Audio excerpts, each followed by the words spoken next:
CSS atau Cascading Style Sheets merupakan aturan penulisan yang digunakan untuk mengatur tampilan sebuah halaman web. CSS digunakan bersamaan dengan HTML. Dalam sebuah halaman website, HTML adalah kontennya, sedangkan CSS untuk tampilannya. CSS berfungsi untuk membentuk, mengubah, serta mendesain tampilan halaman web, sehingga tampilan halaman web menjadi lebih indah, menarik, dan terstruktur. Dalam penulisan sintaks CSS, terdapat selector dan declaration yang berisi properti dan value. Jangan lupa, declaration berada dalam kurung kurawal.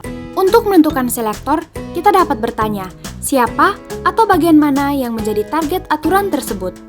Contohnya, jika menggunakan selektor P, maka semua konten dalam tag P akan terkena aturan tersebut. Untuk menentukan properti, dengan bertanya, apa yang mau dilakukan pada selektor? Contohnya, yang mau dibuat adalah warnanya. Kemudian, menentukan value dengan bertanya, bagaimana keadaan yang diinginkan?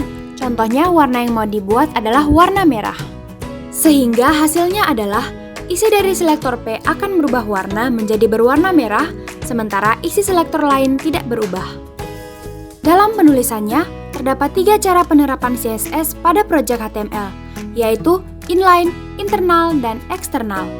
Yang pertama, inline CSS. Penulisan inline diletakkan dalam atribut style pada tag HTML yang diinginkan. Contohnya, saat diaplikasikan, hanya tag P saja yang terkena aturan tersebut.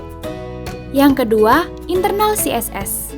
Style penulisan internal wajib dituliskan dalam sebuah tag style yang biasanya diletakkan dalam tag head. Penulisan internal hanya berlaku pada halaman HTML itu saja. Contohnya, pengaturan background dan font style untuk halaman tersebut, serta background dan font color untuk semua tag H1. Yang ketiga, external CSS. Penggunaan external CSS untuk mengatur tampilan website secara keseluruhan. Terdapat 2 file yang wajib disiapkan, yaitu file HTML dan file CSS.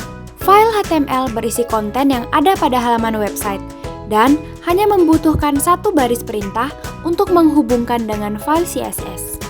Sedangkan dalam file CSS berisi aturan tampilan yang mau dikenakan. Contohnya, sebuah website yang mempunyai 2 halaman berbeda mau menggunakan tampilan yang sama. Caranya dengan menuliskan aturan tersebut pada file CSS, kemudian memanggilnya dari kedua file HTML, sehingga tampilan keduanya menjadi sama. Itulah pengenalan dasar CSS. Terima kasih sudah menonton.